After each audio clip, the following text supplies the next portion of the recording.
Good afternoon mga kamot-mot. Ayan, nandito tayo ngayon sa Santo Tomas, Batangas dahil sa pag test drive ng unit ng Benelli. So ayan, ito yung mga test unit nila na try natin. Meron silang adventure, meron namang itong parang Cafe Racer style, tsaka meron silang cruiser na pagmamayari ni Sir Mike. Ayan, same na same sa inyo sir, kaso ibang color lang. So parang dark purple yata yung sayo, pero ayun, same lang yan. So try natin yan mamaya. So yan, ito na yung na-upload ko nakaraan. Ito yung Benelli Lincino na 500cc. Ayan, ito yung itsura nya. So yan, so yan, ito yung gusto ko i-try, yung inline 4 nila na Benelli 600i. So yan, ito yung kasama natin nakaraan sa may Autobuy Rides. Ayan, si Gelon Motovlog. Ayun, nag-comment pala tayo. Shoutout kay Gelon Motovlog. Ayan sir, ito yung stop ng sa Benelli. So dito kami ngayon sa may Santo Tomas, Batangas. So ita-test drive ko to. So pwede na to sir? Pwede na. Anong function na to sir? Same lang? Same lang, wala namang special So yan, tingnan natin to kasi ito yung alam kong kaisa-isang inline 4 nila eh.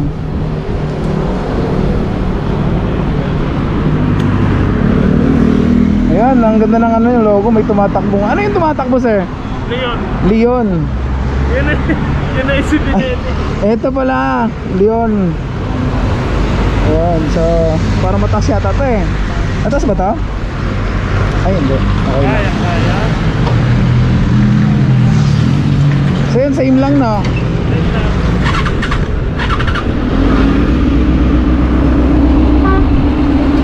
Ayan, iba talagang inline 4. Masyadong tahimik. Ayan, dito ako try.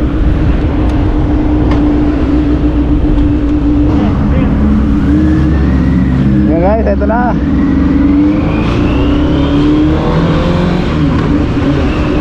Ayan maganda pala talaga. Pagka inline 4 talaga, so smooth.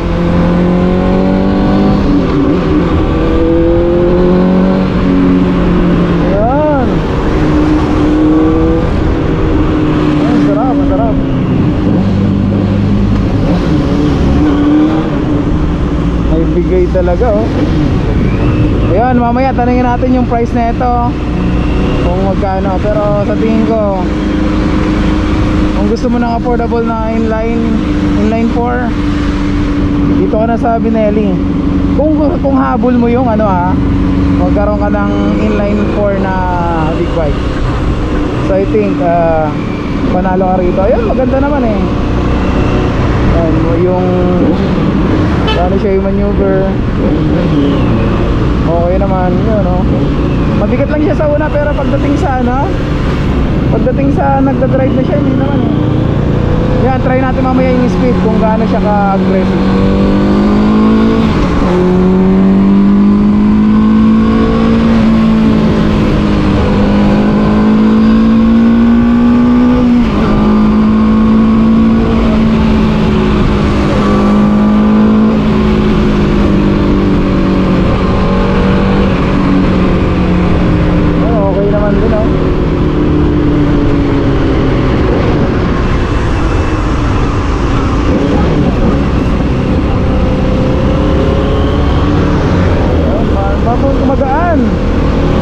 Compare sa D1000 magaan.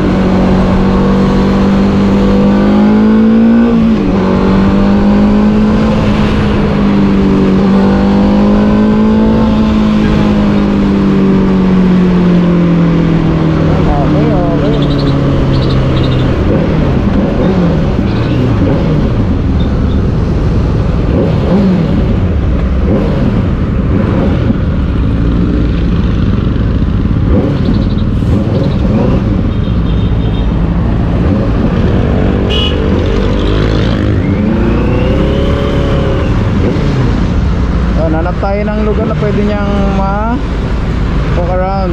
So nandito na naman eh.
Meron talaga, oo. Tsaka magaan siya.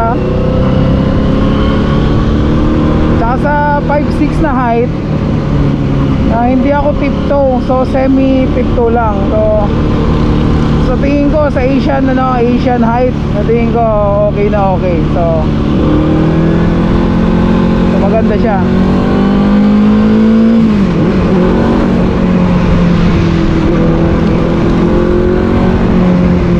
Oh, yun oh.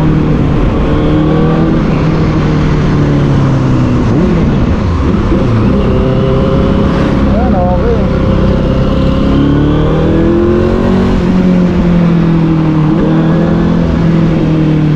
So hindi siya masyadong aggressive, hindi siya ganun ka lakas ng power. So hindi ka talaga magugulat once na nagdagdag ka ng gas.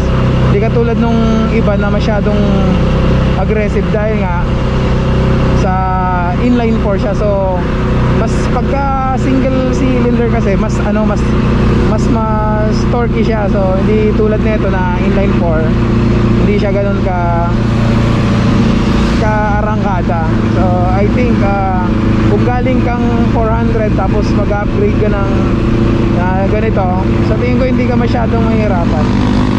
So yun, so tingnan na lang natin ito yung yung gas consumption sa iba na nag-video, kasi hindi ko kasi test drive lang siya eh. Unless kung may unit silang pwedeng ipahiram na pwedeng makuha yung gas consumption. Pero sa tingin ko puro lang kasi test drive sa ngayon eh.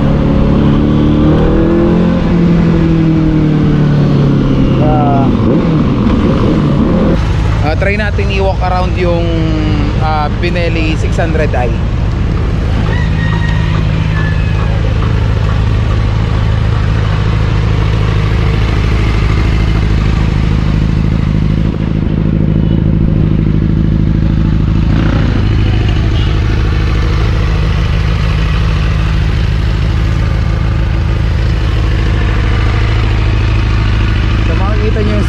Papakita ko sa inyo yung seat height.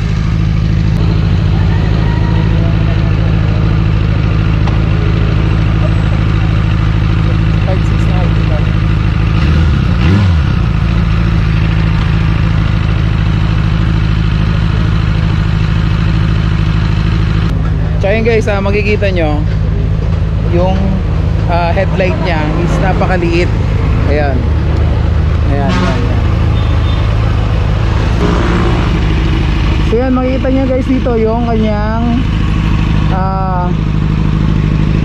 shock. Ayan, nakita nyo naman naka-inclined shock. Same lang ng mga big bike na usually na binebenta sa market. Ito yung sa kanya, under seat muffler ang niya, dual muffler. So napakaganda. Kung makikita mo sa likod, para siyang MV Agusta. So yan, tayo lapad ng tangke niya.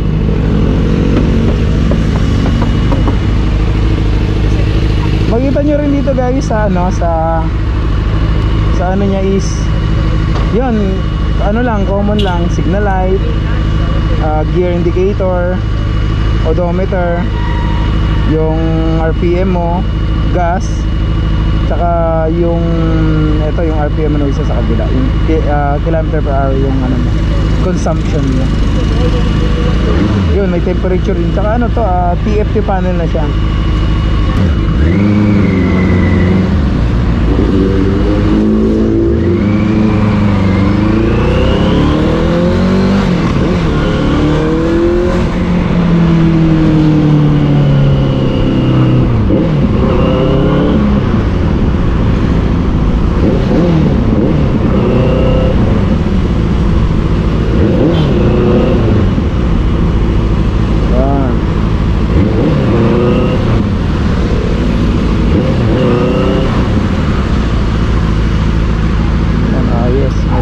Masarap. Yan.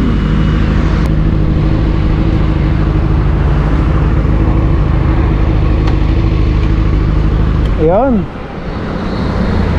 Iba talaga pag inline 4. Suabe. Malayo. Power. Pero sa tunog, same. Kasi ano, inline eh, no? Yun.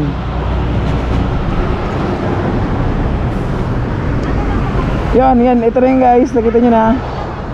Grenade natin. So next, hanap tayo ng ano tayo ng kasunod. Itong try natin itong 502 na Benelli na Racer mic. Pero tingnan ko muna yung position niya kung ano yung tsura.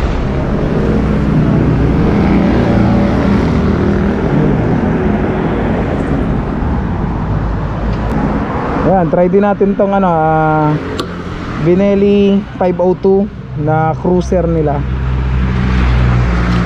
So ito same yata to ng engine ng engine ng Leoncino. Parang same lang yata sila. So yan, try natin to.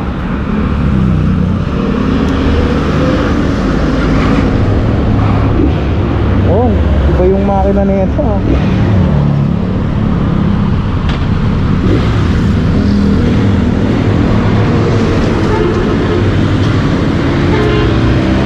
Wala yung clutch na ito.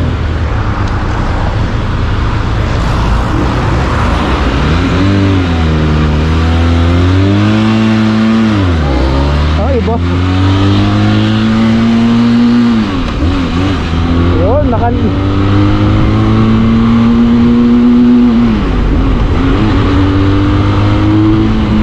Yun, mas aggressive talaga kasi parallel twin to eh. So mas aggressive siya, mas torque, mas malakas yung torque, mas mahal yung power. Pero pagdating sa speed, sa tingin ko hindi ganon. Kasi alam ko ang top speed nito is 170 lang guys. So hindi to ganon kabilis.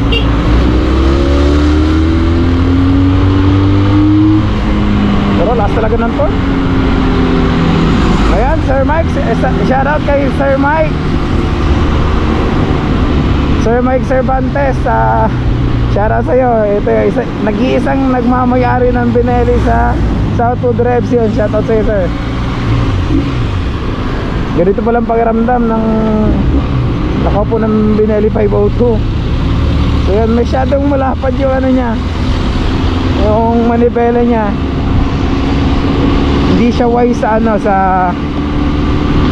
sa traffic sa tingin ko. Pero grabe power grabe power, grabe, bunting na tayo ng truck.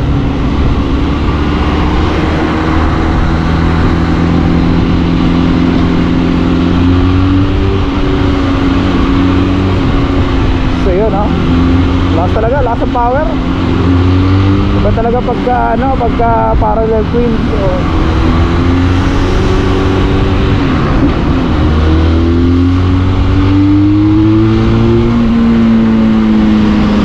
lamang na lamang sa arangkada.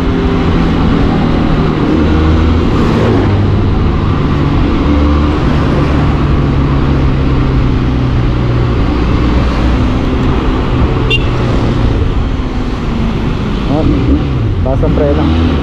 Yun, naalala ko lang yung parang siguro sa sitting position, para siyang same lang nung Harley na drive ko. Harley yung 58 ay 48 tsaka tsaka Iron 883. Parang same lang siya.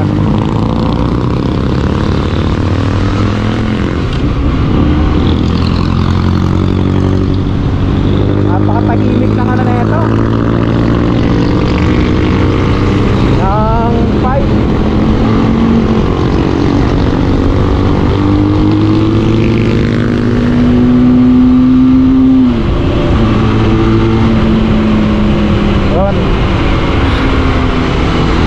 Power and torque talaga, power and torque.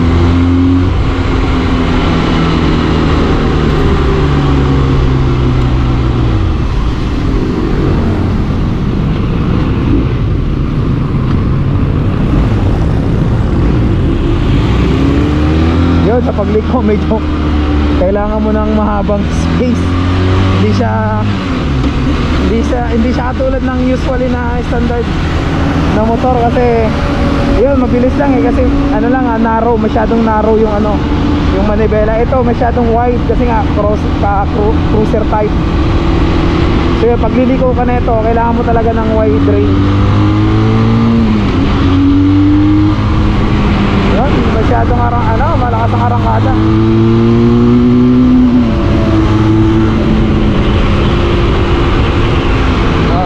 Okay naman yung brake nya, responsive ang brake nya, likod harap.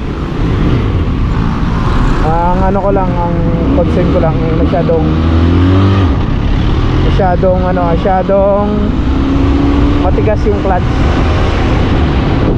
Masyadong matigas yung clutch. Pagka hindi katulad ng mga naka-sleeper clutch. Kasi ang alam ko standard clutch lang yata to. So talagang matigas 500cc pa siya. So nandun talaga yung katigasan.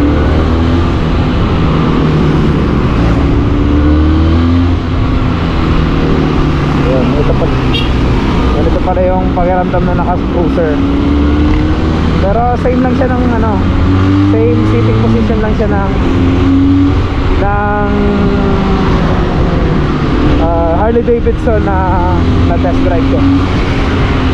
Pero mas malayo lang yung paa nun yung paa dyan yung dyan guys. Kasi yung Harley Davidson na inano ko, napakalayo. Nag-adjust pa ako ng paa. Pero ito hindi parang sa height ng 5'6" sa tingin ko okay. Pero ito kasi hindi na naka-bend masyado. So hindi na ganun ka-relax yung paa niya. So I think match na sa mga 5'8", 5'9", na mahaba yung legs. Pero kung 5'6" ka tapos hindi ganun kahaba yung legs mo katulad ko, mahirapan ka na sa long drive. Hindi mo kakayanin yung sakit na nararamdaman, hugot. Yun, hindi mo kakayanan yung ngalay. Yun, hindi mo makakayanan yung ngalay mo. So I think mas maganda to sa mga mahaba ang paa. Hindi paa, yung binti pala, sorry. Try natin ikutan din para walang lamangan. Ikutan din natin siya, i-walk around din natin siya. So ito naman yung Benelli 502 cruiser type nila. So ang engine nito parang same nung Leon Chino na 502. So yan, i-walk around din natin para makita.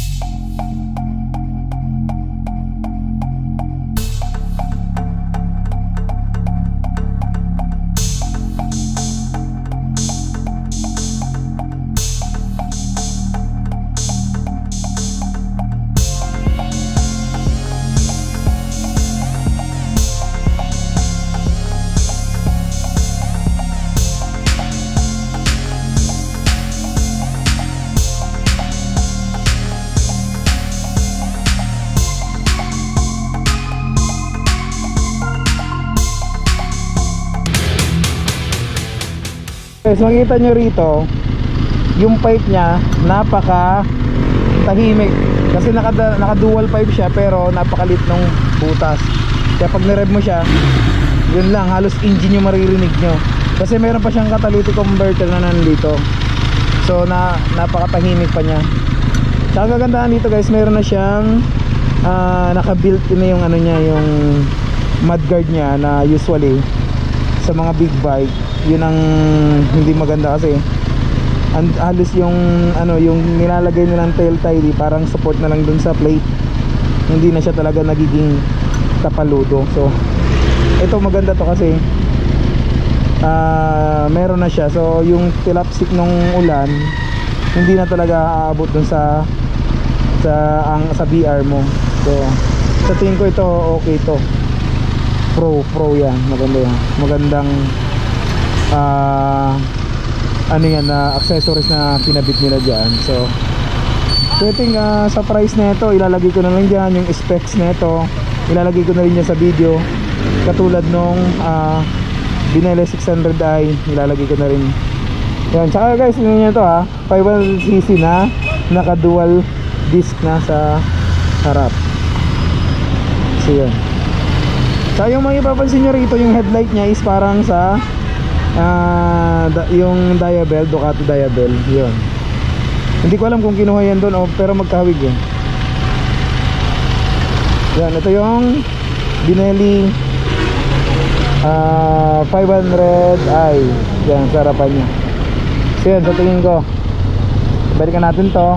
So ilalagay ko na lang dyan lahat ng specs. Okay guys, so